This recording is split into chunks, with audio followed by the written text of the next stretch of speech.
It's just us. Why we love hard, just the boys, but the girls are here in spirit. We're here to tell you about something that you might not be watching. I'm John Maher, and that's Aaron Brooks. Aaron, what are we talking about? So we're talking about the new Apple TV, which at this point, Apple TV is making pretty good shit. Like, if you like horror, they have a few really good horror. One of their first series ever, Servant, which I'm Night Shyamalan, Toby Kebbell, and of course The Omen herself, Nigel Tiger Free. They're all in that show, so check out Servant if you haven't. Great show. But this is Widow's Bay, which is a comedy horror show. Great poster there. And this definitely is worth your time. As the title says, why you should be watching Widow's Bay, or to that effect. Like, this first kind of discussion of these first 3 episodes, the first 2 were released, but we're not talking about this till the second week. I just kind of stumbled upon it myself, and I very quickly told John, we need to cover this. This is good stuff. And I said that was Scarpetta, the Prime original show with Nicole Kidman. Not really a horror show, and not sure it's all that great. So I did abandon that one, but not abandoning this one. Really like it. Matthew Rhys is starring as the mayor of Widow's Bay. And basically he wants to get tourism going in Widow's Bay. He wants to bring in outsiders to this small inland community where things are a little off. I'd say like this is like a really good, if you like aren't sure about like folk horror, right? Like you probably start with something like this because it is like very well done, and the comedy is really, really, really layered and specific, but there's also big general jokes as well. Basically, it is your typical struggle you find in so many folk horror movies where you have like a skeptic versus people that know better. It's like the big struggle here, but it's done so well, and there's a good cast of characters around him. Stephen Root plays like the main kind of like Wick, the main island denizen who just knows what's up, and it's like kind of like your Crazy Ralph character from Friday the 13th, and like he's treated like that for at least the beginning episodes. Yeah, definitely. Yeah, one thing, we're not going to go into a lot of spoilers with this first episode, or this first episode we're talking about on Why We Love Horror TV. But moving forward, this is a show that I think is ripe for theories. I think it's ripe for where it's going to go, kind of what's going on. So after this first episode, we're going to deep dive much more specifically and into spoilers. But for this first set, we're going to talk generally about the 3 episodes. So like maybe about kind of themes that are covered and whatnot. But I just think that the horror aspects are, they're not easing their way in, but they're showing their hand with it a little more coyly, which I think is necessary. But the whole angle of skeptic versus believer that I think gets a little bit stale at this point, they do dispatch of that by the end of this first 3 episodes, to where the skeptic knows it's at least there's something going on. So it's not just the whole season, which I think would get kind of old. Yeah, that would get like silly, because then you would see like the main character being a skeptic. You'd be like, this fucking guy. Like 10 episodes in, you'd be like, this guy sucks. But we do get like him turning around at least a little bit. And I think something else we discussed prior to going live here is that like it's a show really for horror fans as well, because there's a lot of familiar beats. Like not that they're like lifting wholesale like plots of horror movies, but they're definitely copying themes from horror movies in a new way. Like you get like your Shining stuff, you get Jaws stuff, like you said. You'll see it all. And like there's even like I would say there's homage paid to like certain camera types and certain shots that horror directors do in episodes of this as well. Like I think at least in the second episode we got like you said, Shining vibes. I got like It vibes. Yeah. Like, and this is overall there's a Welcome to Derry aspect to this show. And this is New England, so it makes sense. It's like a New England vibe. Yeah, and like didn't mean to talk over you there, but like overall, it's like there's a Welcome to Derry vibe to this show, where it's like the community is run from within, and it's like used to the rot it has in a way, and it's like it's what like kind of haunts it. And the first 3 episodes were directed by Hiro Murai. He works with Donald Glover all the time, Atlanta director. So it's like there's like super huge talent coming into this show as well. Like later in the season, we have Ty West.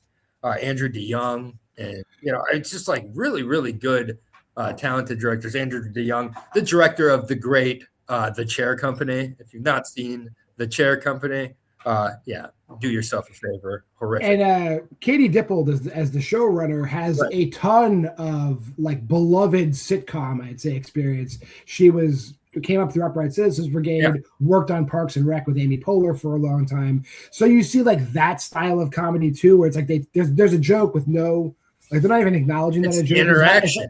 There's not even a joke. You can't in the background even. Like they don't even acknowledge that a joke is happening, and you could just miss it.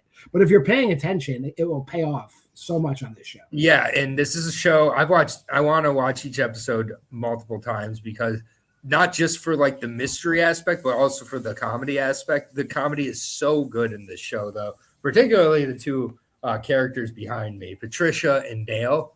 They're my two favorite characters on the show right now, and especially Patricia. I think Patricia is going to be just about everybody's favorite character, barring something weird happening. Kind of looks like Shelley Duvall from The Shining. Just saying. Yeah, I think one of the things that, like, we're not going to get into spoilers because actually I don't think we could spoil the stuff anyway yet. But like, there's a lot of things that are laid out matter of factly in the show that aren't in mesh with reality, and like everyone just kind of accepts it. And we haven't even gotten to the explanation of why did they say that? That doesn't make sense, or why did that read that way? Yeah, so like there's a lot going on here, and they are taking their time. And then there's the whole aspect of Tom, the mayor, not being from Widows Bay.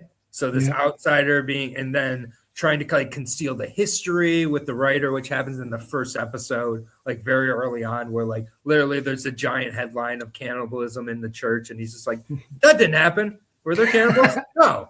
And it's like, oh, well, it says right here after 4 days in the church. It's like, well, yeah, a little cannibalism happens after 4 days. I mean, what do you expect? It's just like glossed over. It's like, oh yeah, there are 42 people who came here. It was 43. It's too early in the morning for that story.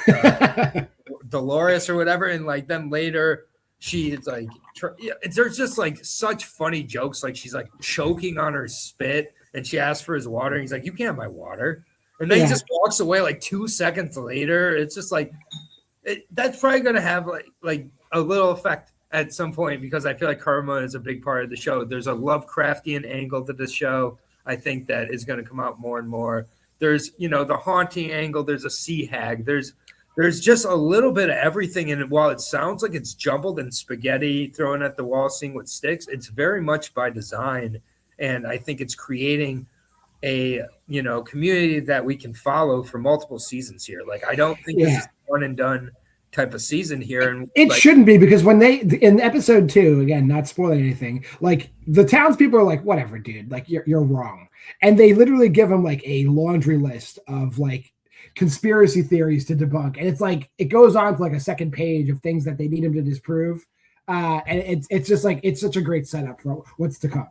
Yeah, no, absolutely. I really recommend this show. And like I said this, prior, but it's like, this is a show that I think while it's for specific horror fans, I think it's for comedy fans. I think it's for your coworker too, which usually would be like a warning for me. But in this case, it's like a very unique show that feels very niche, yet it feels like it can apply to a lot of people's niches, including your coworker. And like, this is the show that I think that by the end of this first season, I think way more people are going to be watching it than are watching it right now.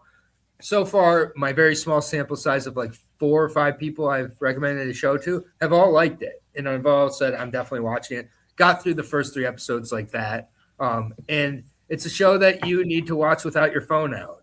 So like but it's not like boring and like overcomplicated, but it's like you're going to be rewarded if you pay attention on so many levels to the show.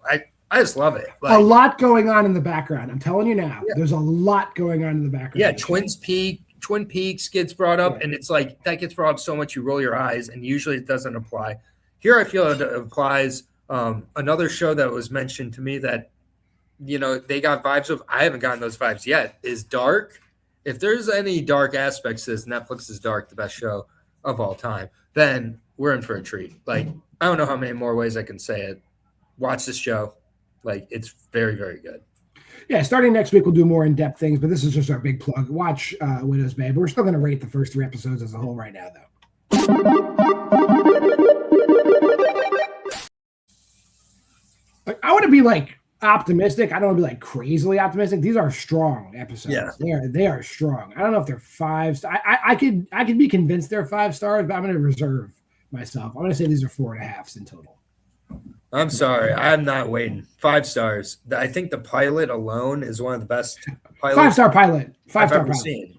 Yeah. And then it doesn't drop off for me in the next couple episodes, really. And, what happens in the bathtub, particularly for Tom, is just like so important to just like get rid of that aspect of the story and move it forward. So, yes. 5 stars. I think this is a great collection of episodes. I can't wait to see next week's. All right, yeah, and every Wednesday, a new episode premieres on Apple TV. So if you made this fun video, like, comment, subscribe, share, go to the Facebook group at Why We Love Horror. Check out our Letterboxd challenge here. We're doing that as well. Hey, but until next week, and this will be a weekly show until we're done, I am JWMaher, and that's Aaron Brooks. This has been Why We Love Horror TV. See you next time.